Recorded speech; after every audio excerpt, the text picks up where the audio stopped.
From the New York Times, Musk donates to GOP members of Congress who support impeaching judges. It's a big story because all of these judges are seeking to obstruct Donald Trump's rulings, protecting USAID, protecting federal workers, stopping deportations, and now stopping Donald Trump's banning of transgender people serving in the military. Some activists have argued, don't bother impeaching because you need 2/3 majority of the Senate. Why don't you just defund their districts with a simple majority? And that'll be a major move. But as much as I can appreciate this, Musk doing this is intending to drive that story, which will hopefully empower the senators who are doing well. Charlie Kirk talked in the end of last year about going after these senators who are rhinos and are not supporting real accountability.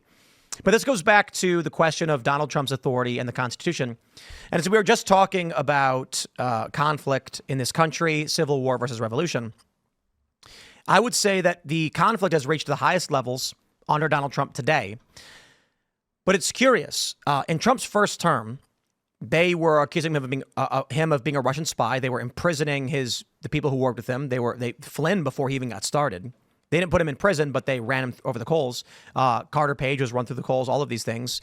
You had Manafort was actually charged, and Politico reported that it was Ukraine who fed those documents to the U.S. so they could go after him. Now Donald Trump is president again, and they seem to be on the outs, but they are still fighting. So it may be that this is the back end of the conflict, and things are going to start simmering down now that Trump is in control. Of course, they're resisting. Of course, there's violence and terror from the left right now. But will it actually be enough? I think it's a possibility that what we're seeing from the left is a death rattle. Mm-hmm. Certainly they're still there, but they are thrashing about in the water, grasping for straws. No one wants to tolerate. You know, it's funny when we played that clip earlier in the show of Colbert saying he drives a Tesla. Many Americans drive Teslas. They have no idea what's going on with politics. Yeah. They're going to walk outside and find their tires slashed or something and say, I don't understand why this is happening to me. What did I do wrong? I was told to buy an electric car, so I did. And now the left is destroying my car for having done it. It may be that regular people just say, Trump, lock him up. And then we get an end to the conflict. The federal judges lose power. Trump does what he wants. And that's it. I'm not so confident of such a rosy prediction. I think that now that I don't think that Tim's got points. I just think that the left isn't going to go away that easy. And I think that the left in the U.S. and generally these philosophies that people have, whether they're fully thought out or if they're just emotional inclination, I think they're significantly part of us. Like if you're a right-leaning person, I think that's a strong portion of it is because of your personality. If you're a left-leaning person, I think a strong portion of it is because of your personality. Like, you know, Jordan Peterson and John Haidt both talk about those kind of things. Peterson talks about the you know, your psychology, and Haidt talks about the things that kind of lead you to have your political opinions in the righteous mind. I think it's a great book. And I think that you don't just get away from leftists.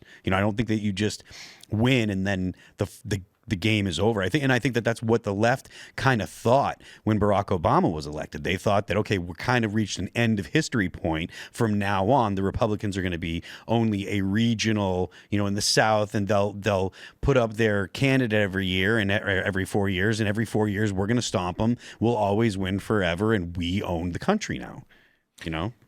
So there's a fascinating book called Darwinian Politics by a guy named Paul Rubin, and he's got kind of models of what motivates left and right.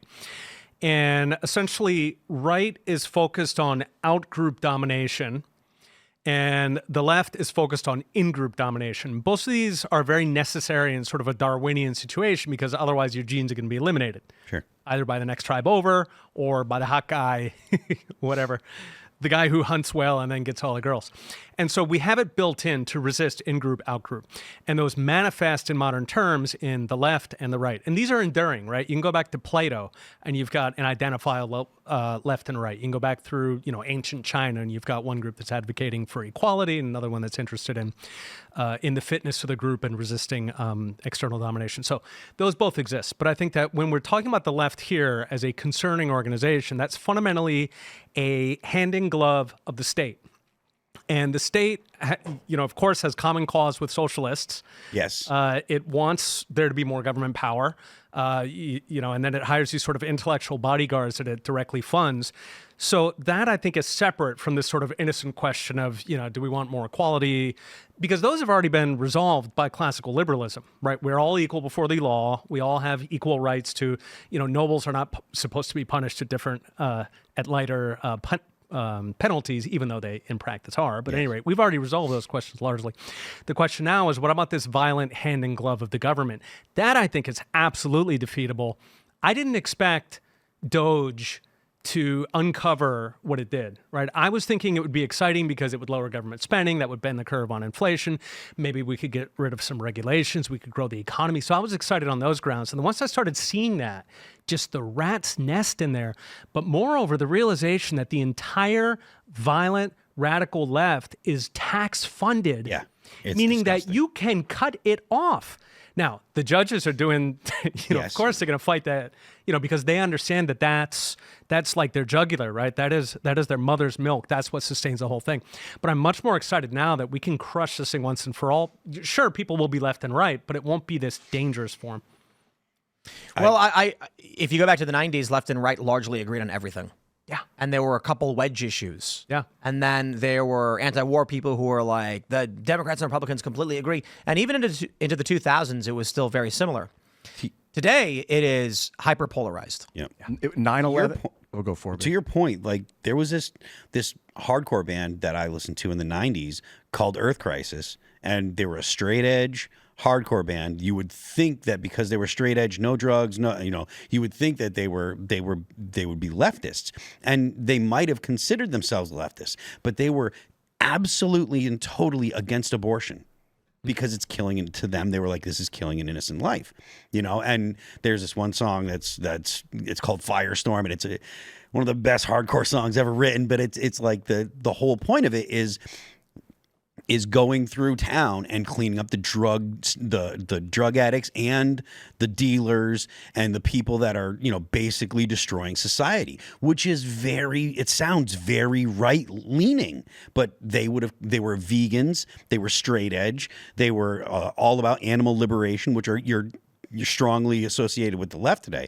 And so to Tim's point, there was a time where it wasn't so clearly left and right were so polarized. There were actually issues that someone on the right and someone on the left could agree on. Nowadays, it's almost as if they're people take their positions based on what the other party decides. Well, right now there is America, which is post-liberals, disaffected liberals, libertarians, conservatives, MAGA, even some neocons, and then there is I guess you'd call it the anti-party.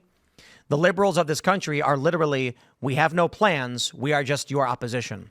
Yep. So you have forces of light, creation, protection, expansion, discussion, enlightenment, and then you have forces of darkness. They literally only seek to destroy, and there is no ideology backing anything they do. This is... I think you're absolutely right. And, if you look at that sort of 1990s when we did have overlap, so let's call that Bill Clinton, right? He had a bunch of policies where relative to traditional Democrats, he was trying to swing to the center. Border security was a big issue. He wanted the culture to be more uplifting, not as crass and so on.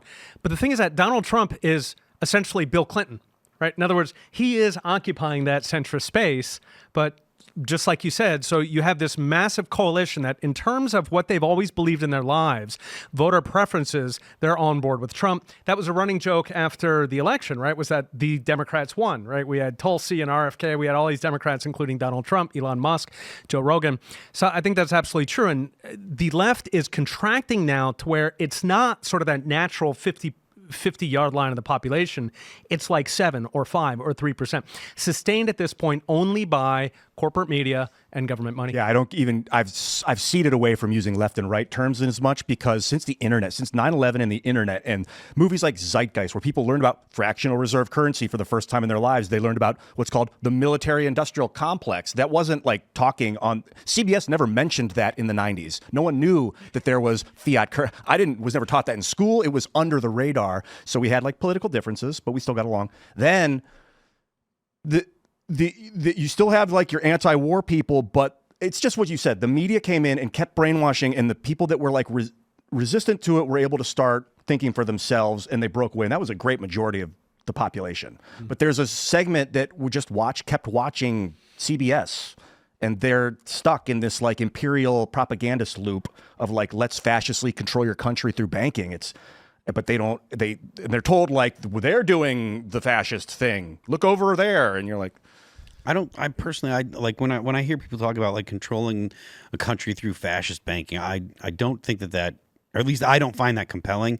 Like, I think that, like, you know, equity markets and markets are good. You know, money has a value, and also there's a price to borrow money. I think interest rates shouldn't be set by the Federal Reserve, but the idea of lending money at interest, that to me, I don't have a problem with that. And I mean, and it allows for you know, for a lot of production in the economy. And I think that you would probably agree with me there, you know? No, for sure. I mean, I think the objectionable part of it is the fascist or corporate sense where, you know, companies are calling the shots on this. We also fundamentally, we have a dangerous architecture in how the banks are set up, which is fractional reserve banking. Sure, yeah. So fractional reserve banking means that the entire banking system is permanently bankrupt by design. The only thing keeping us afloat is the guarantee of bailouts by the Fed or by Treasury. If those are ever in danger, which is what happened in 2008, right? The 2008 crisis, everybody was coasting along doing great, right? They were massively over-leveraged. They were printing money on Wall Street. They had the hookers, the blow, the whole 9 yards. Everything was good. And then W signaled that Lehman might not get bailed out. And holy crap, that's what set it off, right? So we have a very dangerous system. I can see people opposing it. There was a study that 93% Americans say that they don't know anything about the Federal Reserve, which is how they like it, right? For all we talk about it, right? For all in our circles, it's almost like a broken record. The vast majority of people, they don't understand it. And partly they don't understand it because it's intentionally difficult to understand. It's designed that way. They like it just fine. So yeah, I would agree the banking system is a huge problem, but there's a gulf there of explaining to people exactly why. I think that, for me anyway, like the biggest entry there to explain to people why the banking system is so bad the way it is that the Fed is effectively the venture capitalist of every new crisis, every new war, right? If you had to go to the American people and you say, hey, listen, you want to screw around in Afghanistan, $3.5 trillion is going to cost us, but that's okay because we're just going to raise your taxes, so it'll be cool, $100,000 per household. No way, right? Instead, you get the Fed to float it all, right? So the Fed steps in there, it effectively finances, it buys up enough government debt that it's not going to hit the markets. You can get this through. Imagine COVID, right? So early in COVID, right, when they did the lockdowns, there was an estimate up in Canada. I was in Quebec at the time. They estimated that GDP would drop in half, which means tax revenue would drop in half, which means government spending drops in half, which means bureaucrats drop in half. Now, can you imagine an early meeting during COVID where you're the junior bureaucrat and you show up, you say, hey, I got an idea. Let's shut down everything. We'll just lay off half the government workers, right? You're done. You're done in government. You're out in Guam cleaning bathrooms. No, instead, they had the Fed. So the Fed could print $6 trillion. It could effectively finance the crisis. So the problem now is whether it's global warming, whether it's a respiratory infection, okay, whatever the crisis is, the Fed can pump this up. And people need to understand that is the dangerous part of fiat. Would you consider it a monopoly? Yeah. Well, it's a counterfeiter, and they have legal tender laws that mandate that you have to use it if you're in the United States. So absolutely, yeah. Thanks for checking out this clip from Timcast IRL. Make sure to watch the show live Monday through Friday at 8 p.m. Subscribe to this channel, and we will see you all there.